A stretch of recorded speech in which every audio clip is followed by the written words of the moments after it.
بسم اللہ الرحمن الرحیم۔ مولانا رومی نے ایک چاتر عورت کی بات لکھی ہے، کہتے ہیں بڑی تیز تھی، رونا بھی آتا تھا، ہنسنا بھی آتا تھا، اسے مسکرانا بھی آتا تھا اور افسردہ رہنا بھی آتا تھا، سارے رنگ۔ اس کا خاوند بڑا نفیس آدمی تھا، شریف آدمی تھا۔ اس نے مکر کیا، دھوکہ کیا۔ پہلے اس عورت نے اس کو ماں باپ سے کاٹا، پھر بھائیوں سے کاٹا، پھر رشتہ داروں سے کاٹا، پھر اکیلی رہنے لگی۔ اب تنہا رہنے لگی تو دھوکے اور مکر سے بات، جو دھوکہ دیتا ہے نا اس کے مزاج میں دھوکہ شامل ہوتا ہے، اس کو فریب سے جھوٹ رچ بس جاتا ہے، پھر جب تک جھوٹ نہ بولے اسے سکون نصیب نہیں ہوتا۔ یہ دھوکہ مزاج کا حصہ بن جاتا ہے۔ اس کو ہمارے صوفیاء روحانی بیماری کہتے ہیں۔ کہتے ہیں یہ لگ جاتی ہے تو سچ سے اتنی لذت نہیں آتی معاذ اللہ جتنی لوگوں کو جھوٹ سے آتی ہے۔ یہ لگ جاتی ہے، یہ روحانی مرض ہے جو پھر انسان باز نہیں آتا۔ روز دھوکہ دیتی، روز دھوکہ دیتی۔ اور مولانا رومی کہتے ہیں کبھی بڑے بڑے دھوکے چھپ جاتے ہیں، اللہ موقع دیتا ہے، اور چھوٹے چھوٹے دھوکوں سے آدمی کے راز نکلنے لگتے ہیں، وہ رسوا ہو جاتا ہے۔ بڑے بڑے دھوکے دیے، خامن کو پتہ نہ چلا، لیکن رب کریم نے اب اسے سزا دینے کا ارادہ فرمایا۔ کلو گوشت لایا خامن، کہنے لگا اسے پکاؤ، اسے پکاؤ، اچھی طرح پکانا، بھون کر پکانا، میرے دوستوں نے آنا ہے۔ اب جب عورت نے گوشت بھونا، کھانے پینے کی بڑی شوقین تھی، دل دادا تھی، خوشبو نے ستایا تو کلو کا کلو گوشت کھا گئی۔ گھر کے اندر چھوٹا سا بلی کا بچہ رہتا تھا، چھوٹا سا، اور اس آدمی وہ 2-4 دن پہلے لایا تھا، اس کو دودھ وودھ پلاتا، پیار کرتا۔ خاوند آیا، مہمان آگے، گوشت لاؤ۔ اب بڑی افسردہ ہو کے بیٹھی ہے، بال بکھرے ہوئے، آنکھوں میں آنسو ہیں، حالات بڑے بگڑے ہوئے۔ کیا ہوا؟ کہنے لگی میں نہیں چاہتی تھی آپ دوستوں کے سامنے رسوا ہوں، پر مجبوری بن گئی، گوشت بھون کے رکھا تھا، بلی کا بچہ سارا ہی کھا گیا ہے۔ آپ کو سمجھایا تھا نہ لائے گھر۔ ساری زندگی جو آدمی دھوکہ کھاتا ہے وہ کبھی نقصان نہیں اٹھاتا، اگر اس کا نقصان ہوتا ہے تو وقتی ہوتا ہے، نقصان اسی کا ہوتا ہے جو دھوکہ دیتا ہے۔ ساری زندگی اعتبار کرتا رہا، جب کہا کلو گوشت ہی کھا گیا۔ اب اللہ نے راز اس کا ظاہر کرنا تھا، اب وقت آ گیا دھوکے پکڑے جانے کا۔ خاوند کہنے لگا میری عقل نہیں مانتی، اتنا سا بچہ کلو گوشت کھا جائے۔ اس نے کہا ترازو لاؤ۔ ترازو کے اوپر جب رکھا تو بچے کا اپنا وزن آدھے کلو سے کم نکلا۔ اس بلی کے بچے کا اس نے تلوار نکالی اور جب گردن پہ رکھی، کہنے لگا قتل کر دوں گا، سچ بتا۔ لگی بس میں کھا گئی۔ وہ والا بھی معاملہ بتا جو میری اماں پہ الزام لگا۔ کہنے لگی وہ بھی تیری ماں کی غلطی نہیں تھی، وہ بھی میرا گناہ تھا۔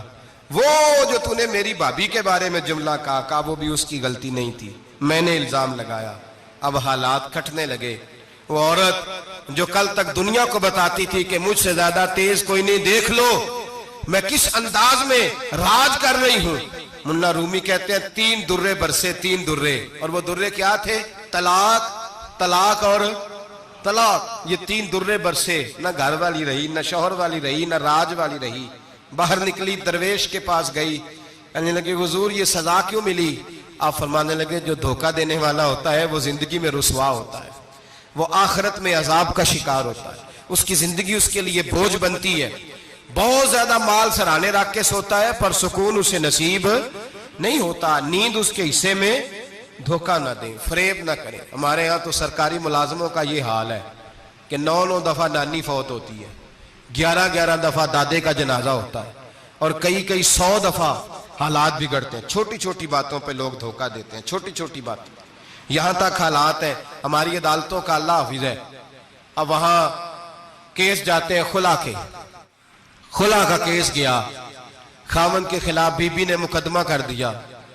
اب عورتیں اللہ ماشاءاللہ دھوکہ دیتی ہیں، ایڈریس غلط بتاتی ہیں، خاوند کو نوٹس گیا، اب اس کو ملے گا تو وہ عدالت میں آئے گا نا۔ میں آپ کو جینون کیس ایسے دکھا سکتا ہوں، میرے پاس لوگ مسئلہ پوچھنے آتے ہیں، غلط ایڈریس دیا، 3 پیشیوں پہ خاوند نہیں گیا تو عدالت نے طلاق کی ڈگری جاری کر دی۔ کسی فقہ کے کسی مفتی کے نزدیک طلاق نہیں ہوتی، لیکن عورتیں دوسرا نکاح کر کے پھر رہی ہیں۔ کسی سنے غور کرے، اس میں اختلاف بھی نہیں ہے، مسالک کا نکاح نہیں، لیکن طلاق اب ہم نے دھوکہ دیا بھائی دیکھیں میرے پاس طلاق ہے یونین کونسل کی، یہ میرے پاس طلاق ہے عدالت کی، یہ میرے کیا کر طلاق نکاح یونین کونسل کے ساتھ ہوتا ہے کہ خاوند کے ساتھ؟ اور بولے تو صحیح یار، کس کے ساتھ ہوتا ہے؟ تو طلاق یونین کونسل دے گی خاوند دے گا؟ عجیب تماشا ہے۔ عدالت کے ساتھ نکاح ہوا کہ خاوند کے ساتھ؟ عجیب بات ہے بھائی، کسی جاؤ چوتھے آدمی سے کو طلاق دے دے، کیسے طلاق ہو؟ موٹی سی بات ہے، اور لوگ آ کے گھر بسانا ہوتا ہے نا، اور اللہ معاف کرے اس دھوکے میں کئی دفعہ سرپرست بھی شامل ہوتے ہیں اور دلیلیں دیتے ہیں، کہتے جی نہیں پھر ڈالتے غلط ہے، پاکستان کا قانون۔ میں نے کہا مجھے کیا بتاتے ہو؟ پاکستان کے قانون عدالت کی میں بات ہی نہیں کرتا، میں تو رسول اللہ کی بات کرتا ہوں، تو نبی پاک کی بات کر رہا ہوں۔ جب مصطفیٰ کریم کا قانون آ گیا تو بات ختم ہو گئی، وہ کوئی سا بھی قانون ہو۔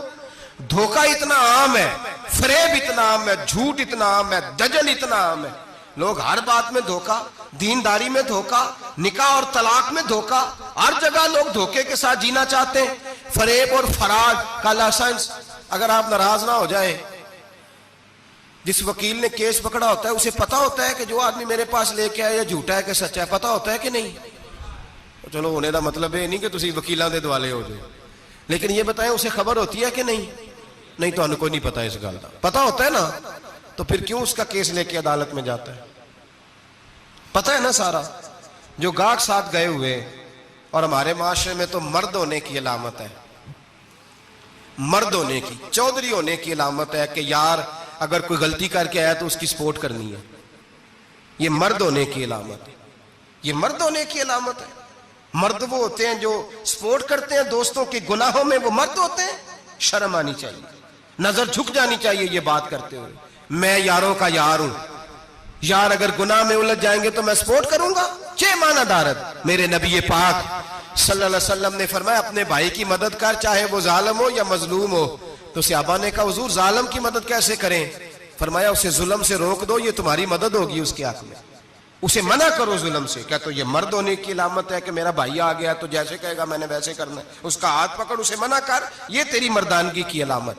میرے نبی پاک علیہ الصلوۃ والسلام نے فرمایا میرا مومن کبھی کسی کو دھوکا، اس کے مزاج میں دھوکا نہیں ہوتا، فریب نہیں ہوتا، فریب نہیں۔ ہمارے یہاں ایک اور بات بھی اب بڑی عام ہے، اتنے لمبے آرٹیکل چھپے ہیں، کبھی کتابیں کھول کے پڑھو کہ ہم اسلام کی رسوائی کا کتنا سبب بن رہے ہیں۔ یورپ پہ نوجوان گئے اور ان عورتوں سے نکاح کیے صرف نیشنلٹی لینے کے لیے۔ کیا نیشنلٹی لینے کے لیے غیروں سے دھوکہ کرنا جائز ہے؟ میرے